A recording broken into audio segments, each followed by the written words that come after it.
आपके फॉलोअर्स में रवीना टंडन भी है एक। तो जब आप आए कितनी मुस्कुराहट आई खान साहब। आप पटना से है ना? हाँ। हमें भी पटना पसंद है। देखिए आपके पीछे पड़ा कोई क्रेजी फैन ऐसा? आजकल के हिंदुस्तान में जो बनेगी आलिया उसी को मिलेगा कालिया। हम सफेद कुर्ता पहन लेते हैं ना तो लगता है जैसे बतासा में चिमटा घुसा हुआ है। अरे यूपीएससी ना खोल के पूछता है कुछ हो। अब जैसे किसी को कह देंगे मामा जी तो आराम से समझ में आ जाएगा। कहेंगे हमारे बाप के सार तो कहेंगे कौन सी बोल रहा है बाप के सार। अरे मामा जी को ही बोला जाता है बाप के सार।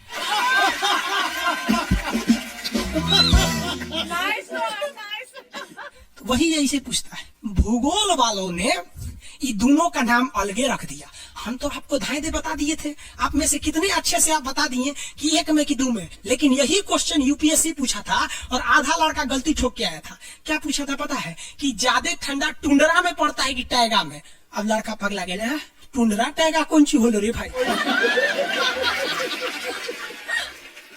टुंडरा टैगा लो टुंडरा टैगा यहाँ पर। Very good.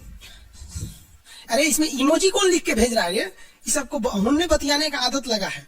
इमोजी लिख के भेज देता कहीं।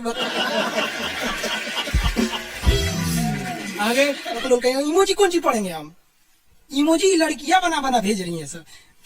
टुंडरा बोल रहा है तो अपन फोटो भेज रही है। और दिखाइए।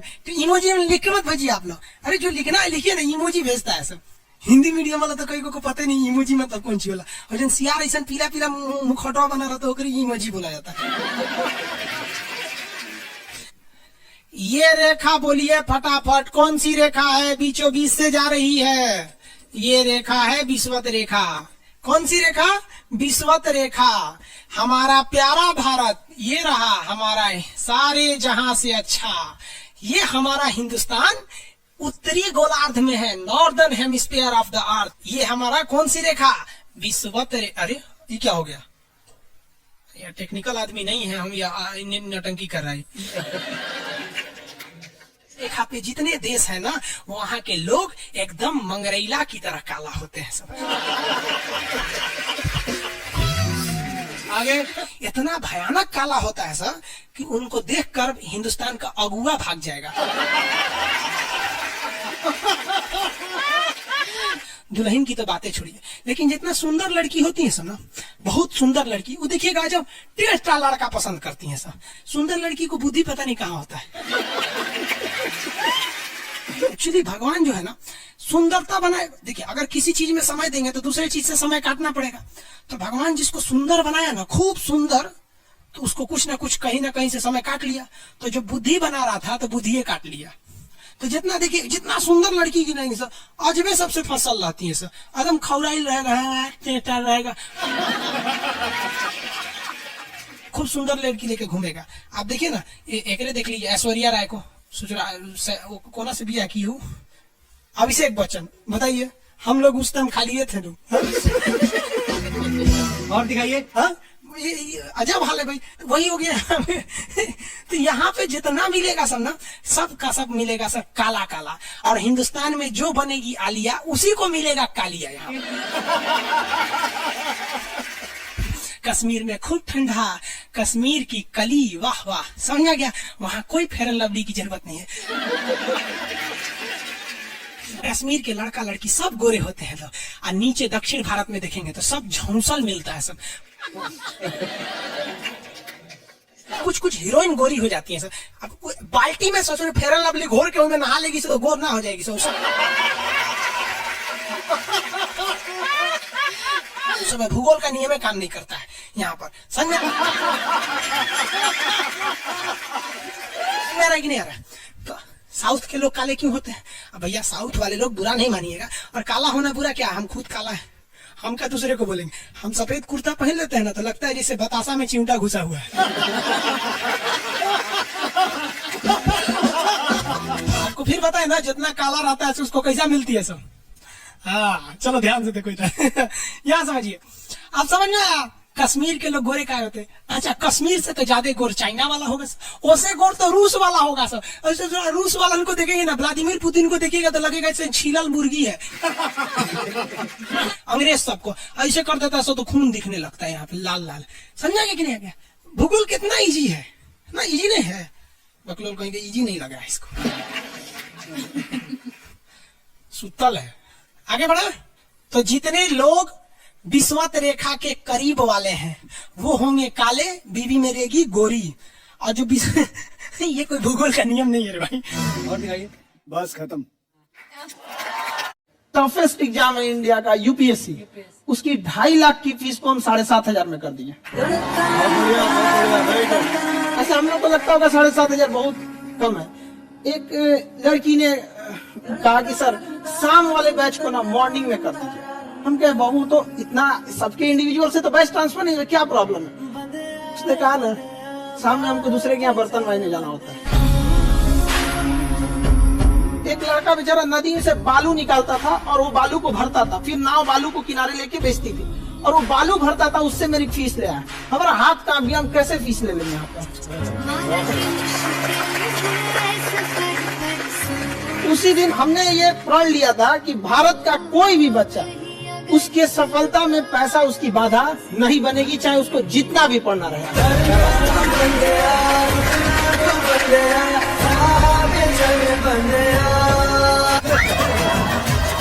आपके फॉलोअर्स में रवीना टंडन भी है एक। तो जब आप आए कितनी मुस्कुराहट आई खान साहब। आप पटना से है ना? हाँ। हमें भी पटना पसंद है। बताइए आपके पीछे पड़ा कोई क्रेजी फैन ऐसा? आजकल के फैंस ये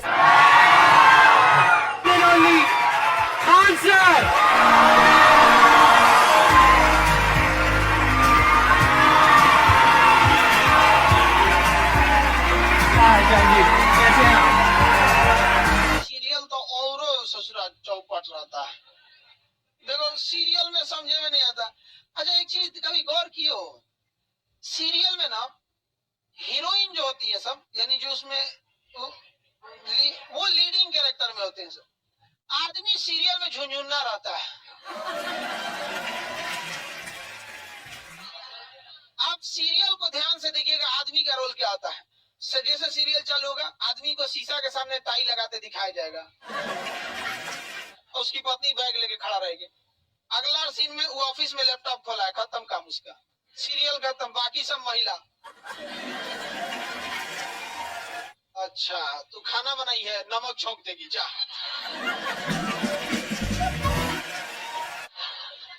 आदमी का काम खत्म, बस लैपटॉप खोलो, टाई लगाओ, खत्म कहानी। बाद में आएगा घरे तो देखेगा मम्मी अलगे मुंह फुलाई है, पत्नी अलगे रो रही है, परेशान रहता है। तो सीरियल में तुम तो मेल का कैरेक्टर देखना, बेचारा इसको लिया का है, चुपचाप बेचारा एकदम नहीं जाता के बीच में अनाज पिसा जाता है। समझ में कि नहीं आ गया? सब बेचारा पिसा जाता है यहाँ से। किसी को दिक्कत? आप लोग भी पिसाइएगा। इसलिए डे 1 से आप लोग हमारी बात को याद रखिएगा। डे 1 से पहले दिन से तुम लोग एकदम समझ में आता है। तुम्हारा उम्र कितना है अभी? तो तुम बोल दिया, पूरा क्लास का माहौल खराब करके रख दिया। टैडी दे तो पीछे घूम, पीछे पीछे उधर।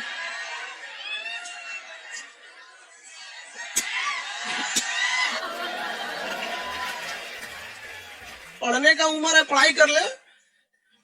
प्यार मोहब्बत के लिए सलमान खान का उम्र भी बहुत है। और जिसको तुम दिन रात पीछे पड़ता है ना, सलमान खान बुढ़ौती में उसको 2 मिनट में फंसा लेगा।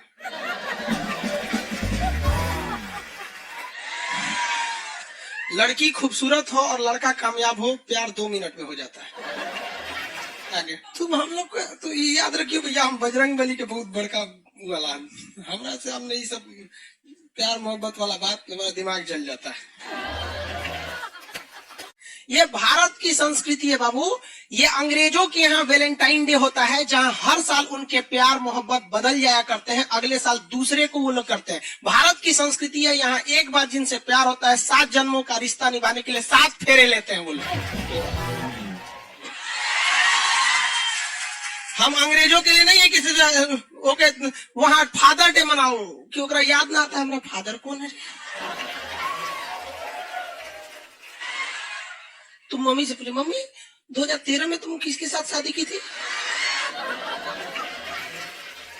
ओहो, जॉन डिसूजा, उसके बाद विक्टर। हम बोले ना लड़का के लिए क्या होना जरूरी है, क्या मैं लड़की के लिए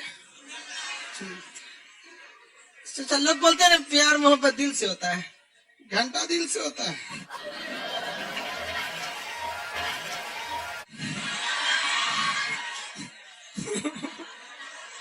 अगर प्यार दिल से होता तो सारा ब्यूटी पार्लर बंद हो चुके थे।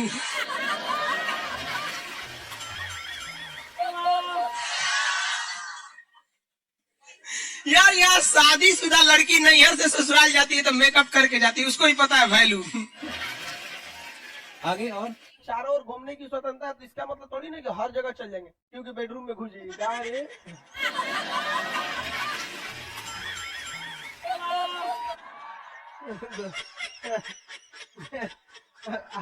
आ जाके कह दीजिए खान सर बोले तो चारों ओर घूमने की स्वतंत्रता कचर के मारेगा। अगला स्टेशन कैंट एरिया है, वसंत विहार।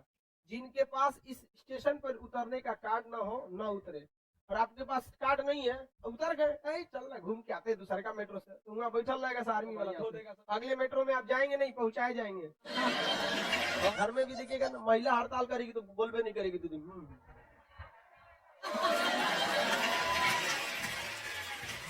सुपनेखा भी तो महिला थी, नहीं थी? और हम लोग से ज्यादा चरित्रवान खुद भगवान लक्ष्मण थे। उनको नहीं पता था कि डिसिप्लिन क्या होता है, नदिया काट दिए थे। सुपनेखा का नहीं पता। देखो लड़कियों की मेमोरी को लोग मजाक उड़ाते हैं, लड़कियों को आज भी वो बात याद है कि सुपनेखा जो प्रपोज की थी तो नाक काट लिया गया। कोई लड़की नहीं करेगी प्रपोज, उसी समय से डरी हुई है। ये डर उनके डीएनए में घुस गया है। कौन जी करती है? नहीं सर, कौन लड़की करती है प्रपोज? इस सबको समझो नहीं आता है कहाँ बोलना चाहिए कहाँ नहीं बोलना चाहिए। नहीं सर, तेरे नाम मूवी देखे, मारता है उसको चोट कहां तक चल जाता है, अंदर तक, ले गायब हो गया। गजनी देखे, हाँ मारता है तो क्या हो जाता है, पूरा उसका ब्रेन ही गड़बड़ा जाता है। समझा गया कि नहीं? कर ये बहुत खतरनाक, दोनों ससुरा पिटाया सब लड़की के चक्कर में। प्यार करने से पहले अंजाम देख लो, यकीन ना आए तो गजनी और तेरे नाम देख लो। मैचिंग भी है। क्या जरूरत है भैया पिटाने की, इतना मेहनत से भगवान ने ब्रेन दिया। आप लोग जीवन भर मेहनत कर करके इसमें डाउनलोड करते रहते हैं, कभी फिजिक्स, बायोलॉजी, केमिस्ट्री, कोई लड़की के चक्कर में फरवा के चलेंगे। क्या हो गया? लाइव वाले सब समझ रहा है, हाँ ये लाइव वाला भी बहुत होशियार है सर, ये उधर हंसता है सर, ये कैसे हंसता है सर पता है? इमोजी बना देता है सर।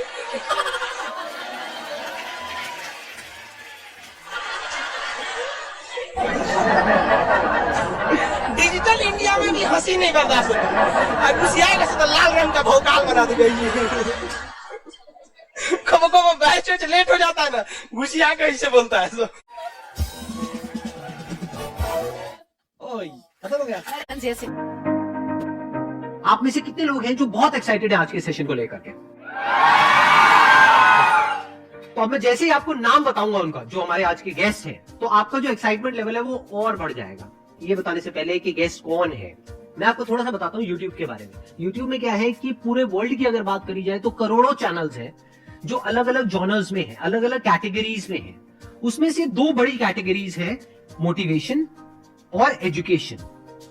पूरे वर्ल्ड में जो वर्ल्ड का नंबर 1 मोटिवेशन चैनल है वो मेरा है, और जो वर्ल्ड का नंबर 1 एजुकेशन चैनल है किसी इंडिपेंडेंट क्रिएटर का वो उनका है, जो कि हमारे गेस्ट हैं। उनके 17 मिलियन से ज्यादा सब्सक्राइबर्स हैं। Please Khan sir.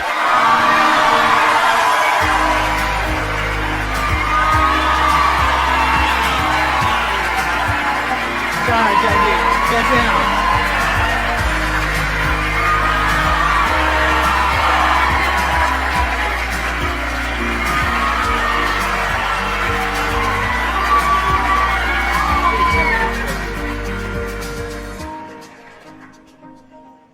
इससे पहले कि ऑडियंस आपसे कुछ पूछे या इंटरेक्ट करे, मेरे माइंड में एक क्वेश्चन है आपके लिए। जी।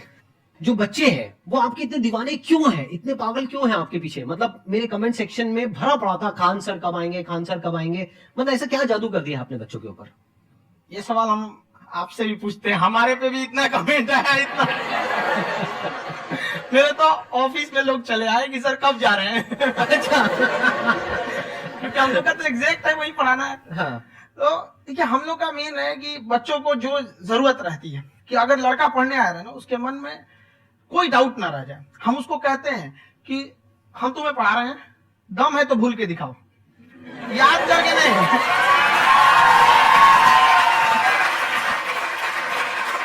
बस आप जिस प्राइस पॉइंट पे पढ़ा रहे हैं, आई थिंक वो सबसे कम है, वो बहुत ही कम है। सर, ये जो फीस का कल्चर है, ये हमारा इंडियन कल्चर नहीं है। हमारा इंडियन कल्चर गुरु दक्षिणा है, उस हिसाब से वो सही है। ऑक्सीजन जैसे जिंदगी के लिए जरूरी है, वैसे एजुकेशन जरूरी है। कोई ये नहीं कह सकता है कि पैसे की वजह से वो खान सर के यहाँ से लौट गया।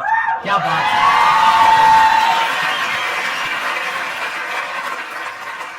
मैंने देखा कि आपका ये जो चैनल है कि ये पिछले 3 साल के अंदर अंदर ही ग्रो किया है। हमको जब चैनल शुरू हुआ तो एक दिन में हम 4-5 वीडियो बनाए।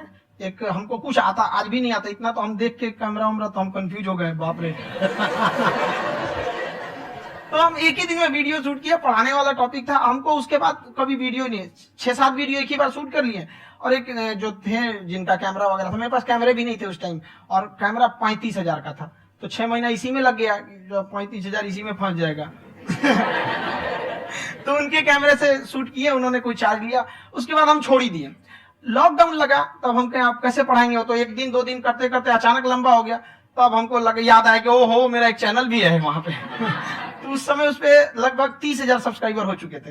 तो जैसे लॉकडाउन लगा तो उस पे पढ़ाना चालू किया, और पता नहीं क्या लोगों को पढ़ाई में इतना इंटरेस्ट आ गया कि आपका स्टाइल ऐसा है थोड़ा सा। आप आई थिंक पढ़ाई के साथ साथ में जो बीच बीच में आप थोड़ा बहुत छोड़ते रहते हैं ना, मतलब जो एंटरटेनमेंट चलता रहता है। ये बात हम देखिए, जब हम गुलाम थे ना, तो अंग्रेजों ने एक चाल चला था कि भारत को हम फिजिकली गुलाम रखेंगे 100-200 साल, मेंटली 1000 साल कर देंगे।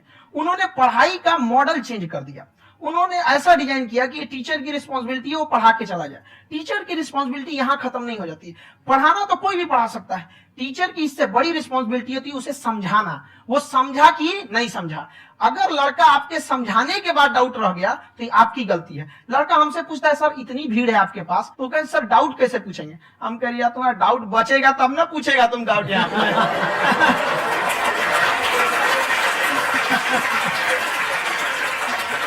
कॉन्फिडेंस नेक्स्ट लेवल है आंसर का, मानना पड़ेगा। और शायद यही वजह है इनकी जो ग्रोथ है उसका। किसी ने शायद सपने में भी नहीं सोचा होगा कि पिछले 2 साल के अंदर अंदर जो आपके चैनल की ग्रोथ हुई है, जैसे आप खुद ही बता रहे हैं कि लॉकडाउन के टाइम पे आपके 30,000 के करीब सब्सक्राइबर्स थे, आज की डेट में 17 मिलियन है। और मेरा एक क्वेश्चन और है, इससे पहले कि ऑडियंस में से आपसे कोई क्वेश्चन पूछे, कि कई बार आप ऐसे भी टॉपिक्स टच करते हैं जो थोड़े से कंट्रोवर्शियल हैं या थोड़े से सेंसिटिव हैं, जिसके ऊपर बात करने की हिम्मत आई थिंक बहुत ही कम लोगों में है। तो आपको कभी ये नहीं लगता है कि कहीं ज्यादा तो नहीं हो रहा है, इसको थोड़ा रोक देते हैं, थोड़ा कम कर देते हैं? क्योंकि कोई लाइन ही नहीं है वैसे तो बोलने को, तो आप कुछ भी बोल दो, कितना भी बोल दो। हुई है कंट्रोवर्सी बहुत बार। एक्चुअली बचपन से हमको फौज में जाना था, और फौज वालों के लिए ये सब मायने नहीं रखता। उसको करना है मतलब करना है, तुम सामने कुछ भी रहो, डजंट मैटर।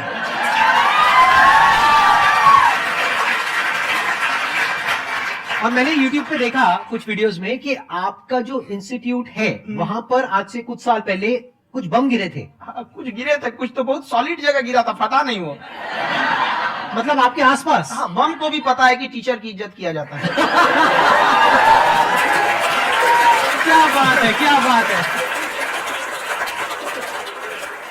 मैं समझ पा रहा हूं कि ये आपके अंदर जो एटीट्यूड है ये कहां से आ रहा है, क्योंकि आप बचपन से ही फौज में जाना चाहते थे, तो आप जंग के मैदान में ही खड़े हैं एक तरीके से, बस फर्क ये है कि आपके हाथ में कलम है, हथियार ना हो करके। हथियार से एक आदमी की जान जा सकती है, हाँ। कलम से बहुत ताकत होता है। शिक्षा एक ऐसा हथियार है ना, हर कुरीतियों से लड़ सकता है, हर तरह की समस्याओं से। और ये एक ऐसा हथियार है, मेटल डिटेक्टर में भी नहीं पकड़ाता है।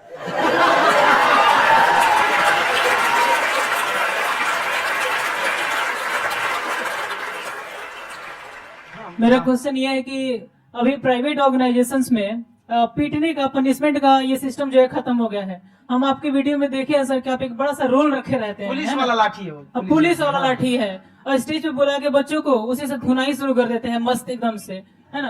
तो सर मतलब कि बच्चे मतलब कि डरते नहीं है आपसे, और इस तरीके से कैसे कनेक्टेड है आपसे, है ना? और एक और क्वेश्चन सर, यूपीएससी का जो आप अपना बैच स्टार्ट करने वाले हैं, ठीक है, उसके बारे में बताइए सर, क्योंकि मुझे मतलब कुछ इशू करना है सर, ठीक है? और संदीप सर को देख लिए, मेरा तो वैसे ही हो जाना है।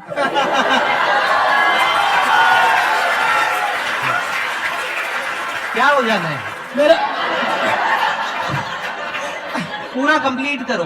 I'll be an IAS officer next year because I have seen you, sir. My day is like complete, sir. All the best. Thank you so much, sir. Thank you. पूरा बोला करो। Thank you. देखिए, लड़कों को जहां तक पीटने की बात है, जब पढ़ाने की बात आएगी तो उसको हम पूरे बेहतरीन ढंग से पढ़ाएंगे। लेकिन जब सजा देने की बात आएगी ना, तो वो भी बेहतरीन ढंग से होगा। ऐसा थोड़ी होगा कि बस एक ही चीज बेहतरीन ढंग से होगा। और डर का होना बहुत जरूरी है। ये डर भी अपने आप में एक मोटिवेशन है, क्योंकि जब आपके अंदर एक थोड़ा सा डर रहे ना, तो डर के भागिए मत। एक ऐसा डर जिसको आप लगे कि नहीं नहीं थोड़ा सा और करने की जरूरत है, फिर तो ये हम इसको क्रॉस कर जाएंगे आप। तो लड़कों के अंदर ये डर बनाना भी जरूरी रहता है। और रही बात यूपीएससी वाले की, जो आपने बोला, बहुत सारे लड़के वेट कर रहे हैं यूपीएससी की, क्योंकि 2-2.5 लाख फीस सारे लोग एफोर्ड नहीं कर सकते। और हमारा वही रहता है, हम तो ज्यादातर हमारे स्टूडेंट देखेंगे तो किसी के रिक्शा वाला, सब्जी वाला, यही लोग, इनको तो 2.5 लाख रुपए इनके पास पूरी संपत्ति नहीं होती है, फीस कहां से भरेंगे वहां पे, उसके बाद रहेंगे कहां से? तो ऑल ओवर इंडिया से, कश्मीर से कन्याकुमारी तक, गरीब से गरीब भी लड़का उसको पढ़ सकता है। यही कुछ 1000 रुपये मंथली, 12-14 हजार साल का पड़ेगा, खत्म हो जाएगा इतना में।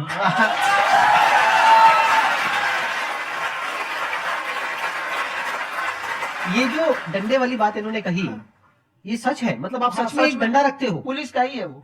और मारते हो? हाँ, कि मतलब अगर कोई लड़की छेड़ता है या ऐसा कोई भी उल्टा नहीं, पुल्टा काम पढ़ाई करता लिखाई है, कुछ भी गलती करेंगे तो पिटाएंगे वो यहाँ पे, कैमरे पे? ऑन कैमरा जैसा भी रहे, कुछ भी पिटाना तो उनको फिक्स है।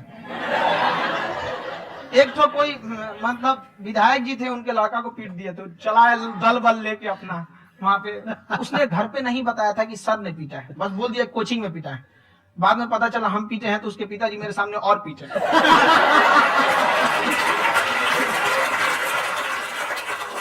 तो आपका सबसे बड़ा डर क्या है, आप दोनों का? फौजी को डरे नहीं लगता है, बाकी अफसर से पूछिए। आज के सेशन से पहले कोई डर नहीं था, लेकिन अब मुझे इनकी डंडे वाली कहानियां सुन करके डर लग रहा है कि कहीं मैंने गलती से कुछ बोल दिया और इन्होंने कहीं पीछे कुछ रखा हुआ है, और यही आकर के अगर इन्होंने मेरी पिटाई कर दी तो बहुत बुरा हो जाएगा। तो इसलिए हमको थोड़ा डर लग रहा है।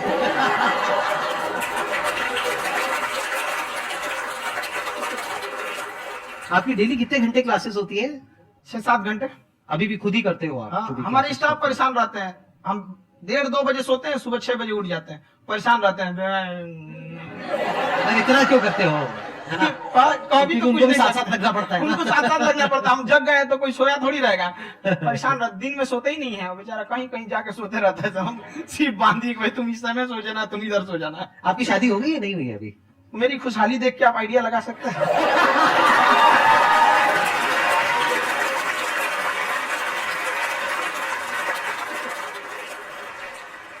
First of all I would like to say sir thank you so much to you and to your team कि आपने मुझे यहाँ आने का मौका दिया। एंड सर अब तक मैंने आपको सिर्फ फोन या लैपटॉप में ही देखा है दोनों को, आज फर्स्ट टाइम लाइव देख रही हूँ तो बहुत अच्छा लग रहा है।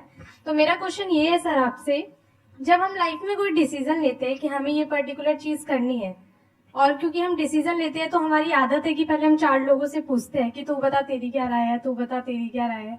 तो उनमें से अगर कोई हमें कह देता है कि ये बेकार डिसीजन है मत कर, तो हमारा माइंड कहीं ना कहीं डाइवर्ट होने लगता है और उसकी वजह से हम अपना डिसीजन चेंज कर देते हैं। तो मेरा क्वेश्चन ये है कि कैसे हम अपने डिसीजन पे स्टिक रहे, कैसे हम जो दूसरे के ओपिनियन है उनको अफेक्ट ना होने दे अपने ऊपर। दूसरे से सलाह लेने से पहले एक बार खुद उस पर रिसर्च कर लेना चाहिए ताकि आप सामने वाला क्या सलाह दे रहा है आपको समझ में आना चाहिए। यहाँ पर ऐसा नहीं है कि कई बार ऐसे होते हैं कि दूसरे वाले को एक्सपीरियंस होता है, तो अगर आपको पहले से आइडिया है, उसके बारे में आप बेहतरीन ढंग से रिसर्च किए कि क्या इसमें प्लस पॉइंट है, क्या निगेटिव है, उसके बाद आप किसी से सलाह लेने जाइए। इन्हें कि मन में सीधा बता गड़बड़ा जाएगा। तो वहां पे पहले आपको R&D करना पड़ता है, समझा कि नहीं। और जिंदगी हो या गाड़ी, जीतेगा वही जो टाइम पे गियर चेंज कर रहा है। तो डिसीजन चेंज करना बहुत ज्यादा गलत नहीं है। उन्होंने बहुत अच्छी बात कही है और मैं इसी बात पे थोड़ा सा और ऐड ऑन करूंगा कि ये जो आपने कहा ना कि अपने डिसीजन पे स्टिक कैसे रहे, ये कोई अच्छी क्वालिटी नहीं है, क्योंकि टाइम टू टाइम आपको अपने डिसीजंस को चेंज करना होता है। जैसे आपने 4 लोगों से डिस्कस किया, कोई इंसान कुछ पॉजिटिव बोल रहा है, कोई नेगेटिव बोल रहा है, उससे फर्क नहीं पड़ना चाहिए। डिपेंड ये करता है कि वो जो बोल रहा है उसका बेसिस क्या है। क्या वो किसी नॉलेज या एक्सपीरियंस के बेस पे बोल रहा है या ऐसे ही कुछ भी बोल रहा है? ऐसे ही बोल रहा है तो फिर उसकी बात पे ध्यान क्यों दे रहे हो? अगर किसी नॉलेज या एक्सपीरियंस के बेस पे बोल रहा है, फिर चाहे वो पॉजिटिव बोल रहा है चाहे नेगेटिव बोल रहा है, दोनों ही मायने रखता है। उसके बाद में रिसर्च करनी है और फिर रिसर्च करने के बाद में फाइनल डिसीजन अपना खुद का होना चाहिए। अब वो डिसीजन उससे अलग भी हो सकता है जो आपने पहले लिया था, और वो सेम भी हो सकता है। सर मेरा क्वेश्चन दोनों से है आपसे, how to deal procrastination and laziness. हमारा ब्रेन है ना, ये बहुत आलसी टाइप का, इसको आराम खोजना पसंद है। अब थोड़ा सा भी अब इसको आराम की ओर लेके चलेगा ना तो फिर उधर ही रहेगा। अब सोचेंगे 10 मिनट आराम कर लेते हैं ना, तो 10 मिनट 2 घंटा बना देगा। उसको टॉर्चर कीजिए, चल 10 मिनट बाद में। उसको आप उस पर हावी मत, वो कह रहा है कि हमको आराम चाहिए, आपको हाँ आराम मिलेगा, पहले काम फिर मिलेगा आराम। तो आप उसके हिसाब से मत चले। आपका मन कर रहा है थोड़ा सा देख लेते हैं, कोई नोटिफिकेशन आया, आप कोई काम कर रहे हैं, क्यों पहले काम कर लीजिए, बाद में देखिएगा ना नोटिफिकेशन। आप हावी मत होने दीजिए यहाँ पे। अगर आप 5 मिनट भी थोड़ा सा लूज पड़े ना, थोड़ा सा कमर सीधा कर लेते हैं, 2 घंटा बर्बाद कर दिया आपको। हावी मत होने दीजिएगा उसको अपने ऊपर। प्रोक्रेस्टिनेशन को तोड़ने का एक ही तरीका है, सबसे छोटे लेवल पे ले जा करके उस गोल को तोड़ दो। यानी वो गोल बहुत बड़ा है, उसको ब्रेक डाउन करो, उसके सबसे पहले स्टेप पे आ जाओ कि उसको अचीव करने का सबसे पहला स्टेप क्या है। जैसे गाड़ी चलाना सीखना है, उसका सबसे पहला स्टेप क्या है। अगर घर में कोई नहीं है सिखाने वाला या सिखाने वाली, तो बाहर जा करके जो गाड़ी का ड्राइविंग स्कूल है उधर जा करके पैसे दे दो। अब फंस गए ना तो फंसा दो अपने आप को। दिमाग ये लगाओ कि अपने आप को कैसे फंसाया जाए। जब हम फंस जाते हैं ना तो फिर हमको वो काम करना ही पड़ता है। Then there is no looking back.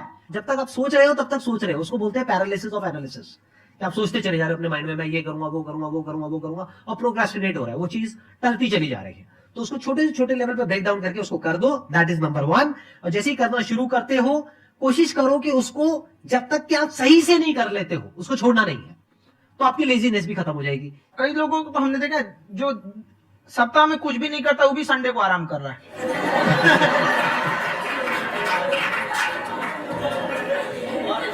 वैसे कहा भी जाता है कि अगर कोई काम आपको करवाना है ना, तो ऐसे किसी इंसान को दो जो बिजी है। हाँ। ऐसे आदमी को मत दो जो खाली है। ये परफेक्ट एग्जाम। किसी को भी आप देखिएगा जिसको आप कहते हैं कि मतलब थोड़ा ठीक ठाक आप समझते हैं कि नहीं ये बहुत आगे निकल, वो एक काम को खत्म करने के बाद कभी आराम नहीं करेगा। एक काम खत्म हुआ उसको लगेगा हाँ एक खत्म हो गया, अब दूसरा करना चाहिए। और वही जिसको देखिएगा एक खत्म हो गया और आराम करना चाहिए, कभी नहीं, लाइफ में आखिरी सांस तक। सर यहाँ पे सब हिंदी में पूछते, इंग्लिश में पूछते, मैं भोजपुरी में पूछूं? जौन भाषा ठीक लगे तो में पूछ दो।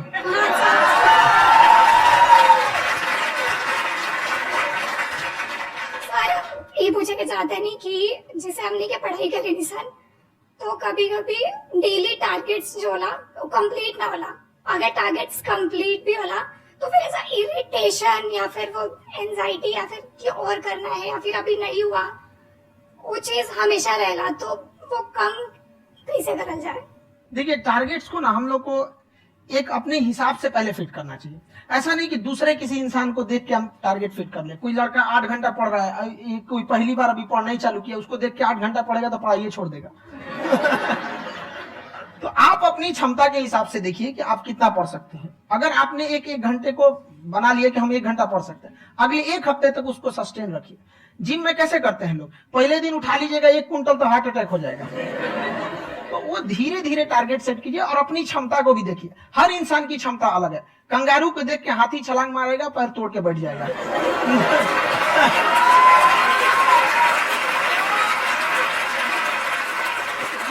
अब संदीप सर का मोटिवेशन देख के इसका मतलब क्या कि ट्रेन के आगे खड़ा हो जाएंगे, ढकेल देंगे तुमको। हालांकि ऐसा कर देते हैं, लेकिन ऐसा करिएगा लोग नहीं, क्षमता पता होना चाहिए। आपके अंदर एंजाइटी हो रही है कि मैंने कर तो लिया है, आप ये नहीं कह रहे कि मैंने कुछ भी नहीं किया है फिर मेरे को एंजाइटी हो रही है, आप ये कह रहे हो मैंने काफी कुछ कर लिया है फिर भी एंजाइटी हो रही है कि कहीं कुछ छूट तो नहीं गया है। तो बेसिकली आपको ये देखना है कि अगर आपके अंदर एंजाइटी हो रही है, that means you are a very good student, आप एक अच्छे स्टूडेंट हो। क्यों? क्योंकि बहुत सारे स्टूडेंट्स तो ऐसे हैं उनको पढ़ने के नाम से एंजाइटी होती है। तो आपको एंजाइटी हो रही है कि मैंने पढ़ लिया, दिन में मानो 8 घंटे का आपने टारगेट सेट किया और 6 घंटे पढ़ लिया, या मान लो 8 घंटे भी पढ़ लिया, फिर भी एंजाइटी हो रही है कि मैंने 10 घंटे नहीं पढ़ा।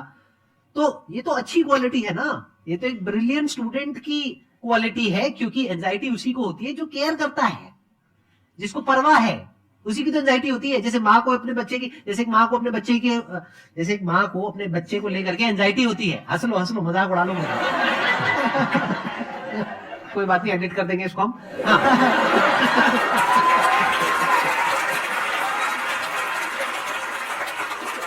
जैसे एक माँ है, उसको अपने बच्चे को लेकर के एंजाइटी होती है, थोड़ी सी भी तबियत खराब हो जाए उसको एंजाइटी होती है, चाहे बच्चा ठीक भी है, डॉक्टर को नहीं होती है।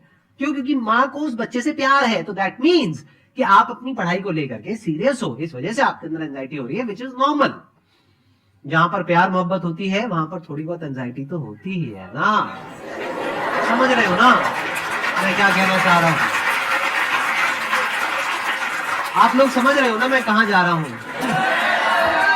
जब वो किसी और से बात करती है तो एंजाइटी होती है ना।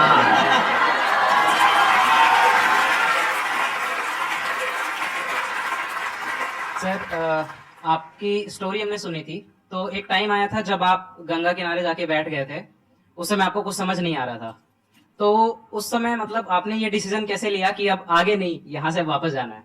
रास्ता ही नहीं था। घर जाने के लिए एटलीस्ट 90 रुपए चाहिए थे, जेब में 40 रुपए थे, कैसे घर जाते हैं?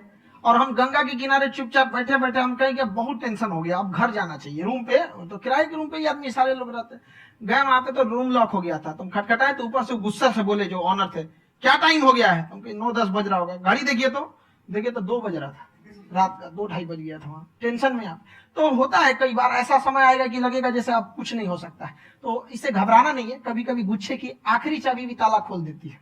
जो बातें आपने बताई कि घर में प्रॉब्लम्स ये वो, ये तो बहुत लोगों ने फेस करी वहां पर, आप अकेले नहीं है, बहुत लोगों ने ये प्रॉब्लम्स फेस करी, बहुत तरह की प्रॉब्लम्स देखी, बहुत तरह की स्ट्रगल्स देखी, लेकिन वो सब इतने कामयाब नहीं हो पाए जितने कि आप हुए।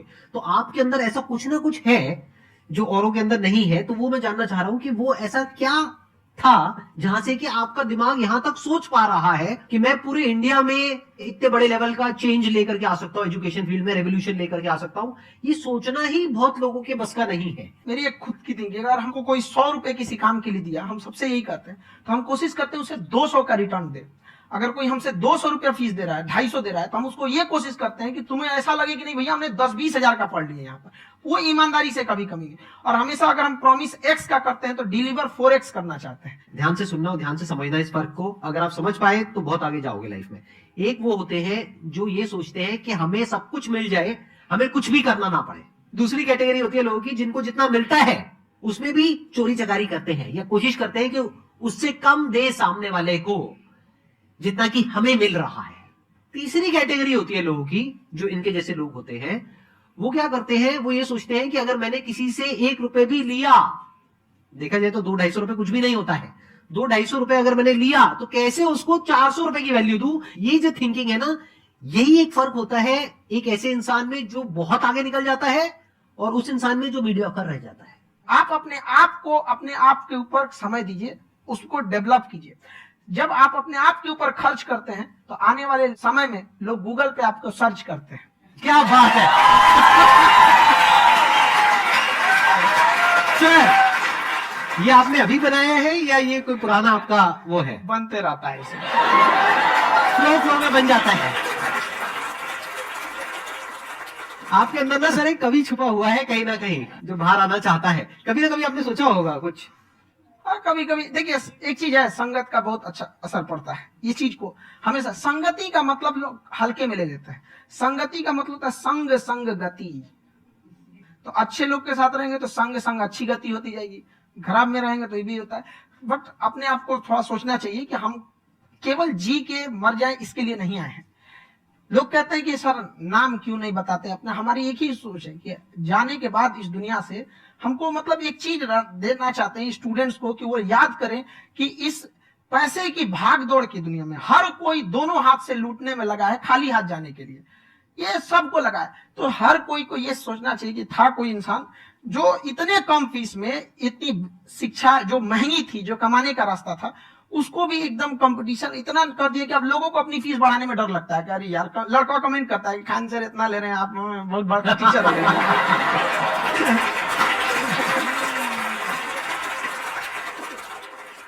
खान सर की एक क्लिप है, ये समय और समझदारी में बहुत फर्क होता है।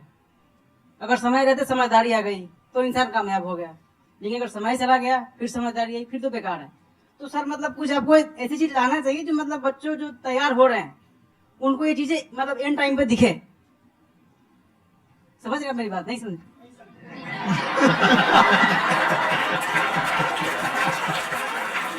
यही होता है सर का मोटिवेशन ज्यादा हो जाता है।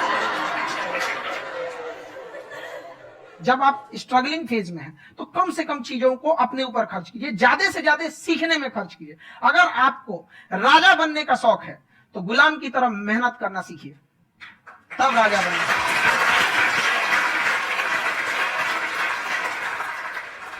ये दुख, ये दर्द, ये सब तेरे अंदर है। तू अपने बनाए इस पिंजरे से बाहर निकल के देख, तू अपने आप में एक सिकंदर है।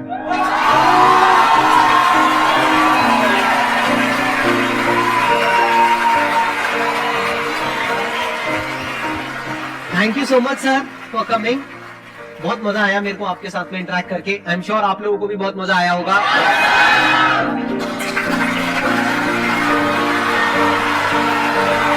Thank you so much.